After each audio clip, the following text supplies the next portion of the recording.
రామకృష్ణ చనిపోయాడంటే దిగ్భ్రాంతి కలిగి ఈ వయసులో పెట్టి పోనీ పెద్ద 50% అది కాదు. నాకు పోటీ ఏంటి అసలు నమ్మలేదు. ఈ సందర్భంలో నాకు ఆ విషయం గుర్తు వస్తుంది. World famous astrologer London hero అతను ఎస్ట్రానామికల్ మ్యాగజైన్లో ఒక ఆర్టికల్ రాశాడు. What is in store for us will be following at the hour of its schedule. అంటే జీవితంలో మనకి ఏదైతే జరగాలో అది జరిగి తీరుతుంది. క్వశ్చన్ లేదు. అది నా లైఫ్ లో జరిగిన ఒక ఇన్సిడెంటే మీకు చెప్తున్నాను. ఆర్టికల్ రాశాడు. ఏమనంటే అతను ట్రైన్ లో ట్రావెల్ చేస్తున్నాడు. అదే కంపార్ట్మెంట్ లో అతను ఫ్రెండ్ ఒక అతను వస్తున్నాడు. అని అడిగా ఈ నోడేదో అది చూసి సార్ ఎక్కడి నుంచి వస్తున్నానంటే నేను ఊరు 10 మీద నేను వస్తున్నాను అన్నాను. నువ్వెక్కడి నుంచి వస్తున్నావంటే ఇట్లా మా స్నేహితుడు కూతురు పెళ్లి జరిగిందండి, పెళ్లిగల్లో వస్తున్నాను. ఆ స్నేహితుడు ఏమనిపించింది, సార్ కొత్తగా పెళ్ళేది మీరు దాంపత్య చెప్తే ఎలా ఉంటుందో ఒకసారి చెప్తారా అని ఆయన సరే ఇంతమందిలో అడిగాడు. చెప్పబోతే ఫీల్ అవుతాడు కానీ పెళ్లి కూతురు చూశాడు. చూసి ఉలిక్కిపడ్డాడు. నెక్స్ట్ పెళ్లి కొడుకు చూశాడట.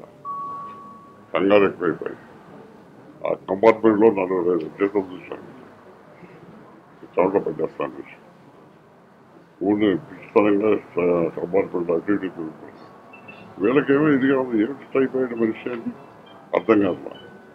ఈయనేం క్యారెక్టర్ చేస్తున్నాడు. ఇంకా కొన్ని నిమిషాల్లో వీళ్ళందరూ రావు రాసుకుంటారు. ఎలా విషయం చేసింది ఈ సంగతి వీళ్ళతో చెబితే ఎక్కడ ఏడుపులు పెరపప్పులు అయిపోతాయి. అని చెప్పకుండా నాకు తెలిసింది కాబట్టి నేను ఆపాలేదు. అని ట్రై చేసి తిరుగుతున్నాడు. అక్కడ ఫారెన్ ట్రైన్స్ మన ఇష్టం చూద్దాం. గాడిగా ఉంటుంది రిమోట్. సరే చూస్తున్నాడు. ట్రైన్ ఆగిన స్టేషన్ వచ్చింది. అమ్మాయి అనుకుని దిగి స్టేషన్ మాస్టర్ దగ్గరికి పనిచేస్తుంది. సార్ నేను హీరో ఎస్ట్రాలజర్ తెలుసండి. నేను నాకు ఏమీ లేదు. ఈ దగ్గర ఎక్కడన్నా ఒక బ్రిడ్జ్ అనేది ఉంటుంది. ఈ ట్రైన్ అక్కడ పడిపోతుంది. చాలా మంది సాగులు ఉన్నాయి. దయచేసి లైట్ లేదు వద్దు బండి అవ్వదు.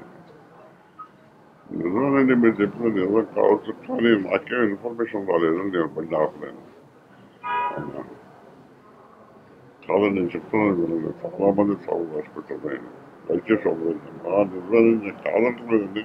నాకు ఇన్ఫర్మేషన్ ఉంది. నాకు ఆపడానికి అధికారం లేదు. నేను ఉదయం తిరగాలి పడింది అంటే లేదండి నా మాట ఏంటంటే ఎగ్జిక్యూట్ చేసి ఆ స్టేషన్ మాస్టర్ అన్నా రేపు నా ఉద్యోగం పోతే నా ప్రాణం పెట్టండి పోషిస్తానండి, మీకు నా ప్రాణం ఇస్తానని చెప్పి ఏడ్ చేస్తానంటే ఓహో ఇదేదో మెంటల్ కేసు లాగా ఉందని చెప్పని ఆ పోర్టల్స్ పిలిచి ఆయన లాగైన పక్కన లాగేసి లైన్ క్లియర్ పంపించాడు. బండి బయలుదేరింది. ఒక అతను పరిగెత్తుకు వస్తున్నాడు. బండి క్యాచ్ చేయాలని బండి మోషన్లో ఉండి ఎక్కడ పట్టి చచ్చిపోతాడని ఆ పోర్టల్స్ పట్టడం లాగేశాడు. బండి వెళ్ళిపోయింది. కాసేపటికి ఇన్ఫర్మేషన్ వచ్చింది. మరి బండి పడిపోయింది, చాలా మంది చనిపోయారు. నేను చెప్పాను కదా మీరు నిజానండి మనకు ఇన్ఫర్మేషన్ రాలేదు. పరిగెత్తుకు వస్తున్నాడే అలా చేతిలో తాగులేదు. అంతనే వాయిస్తాడు. అసలు ఇక్కడే కంట్రోల్ చేస్తున్నాడు. కానీ వీళ్ళందరి చేతుల్లో రాసిపెట్టిందో నాకు తెలుసు. నేను బండి దిగుతూ ముందు మీరు దిగిపోవడంటే నా బండి దిగిపోతారండి. నేను వాళ్ళందరినీ దింపే స్టేషన్ మాస్టర్ దగ్గరికి వెళ్ళొచ్చు కదా.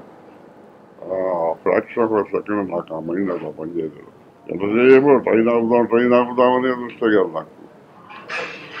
అంటే ఏంటి ఇంతమంది మా వాళ్ళు చావులు రాసిపెట్టి ఉన్నాయని కూడా నాకు తెలిసి నేను ఆపలేకపోయాను. అంచేత they are destined to time. ఏ టైంలో జరగాలన్నా జరిగేది. అలాగే మనం ఈ కంట్రోలింగ్ రావాలి, లేకపోతే మనం సాధించలేము. అతను వచ్చాడు, అతను డ్యూటీ అయిపోయింది, చేయాల్సినంతా చేశాడు. గ్రేట్ మ్యాన్ అనిపించుకున్నాడు. Self made man. ఇవాళ 120 పిక్చర్లు డైరెక్ట్ చేయడం అంటే మాట కాదు, సామాన్యమైన విషయం కాదు. మేము అనుకుంటూ నారాయణరావు తర్వాత ఆయనే ఎక్కువ చేస్తుంటారు అనుకుంటున్నాను నేను. అలాగే గ్రేట్ పర్సన్. ఇది రిపేరబుల్ పుస్తకం లేదు. నాకు అతనికి ఉన్న సాన్నిధ్యం నన్ను ఇప్పుడు గురుగారు అంటుంటారు. ఎందుకంటే నేను ఆర్టిస్ట్గా ఉన్నప్పుడు అప్రెంటిస్గా జరిగిన మనిషి. మా కళ్ళదే అంత హైటెక్ పెరిగిపోయి అంత పేరు ప్రఖ్యాతం తెచ్చుకుని అంతమంది ఎంతో మంది నా లైఫ్లో ఆర్టిస్ట్ని టెక్నీషియన్స్ని పరిచయం చేశాడు ఇండస్ట్రీకి. వాళ్ళందరికీ కూడా పేరు ప్రఖ్యాతం తీసుకొచ్చారు. మరి ఇండస్ట్రీకి ఎంతో ఎనలేని సేవ చేశాడు. 120 పిక్చర్లు చేయడం అంటే సామాన్య విషయం కాదని చెప్పాను. ఆ విధంగా ఇండస్ట్రీకి ఎంతో సేవ చేశాడు. ఆ రాత్రి కదా పోర్చలేదు. అలాంటిది మనం కోరేది ఒకటే, వాళ్ళ పిల్లలు బంధువులందరూ క్షేమంగా ఉంది. అతని ఆత్మ ఎక్కడ ఉందో శాంతియుతంగా ఉందని ఆ దేవుడు ప్రార్థిస్తుంటాం.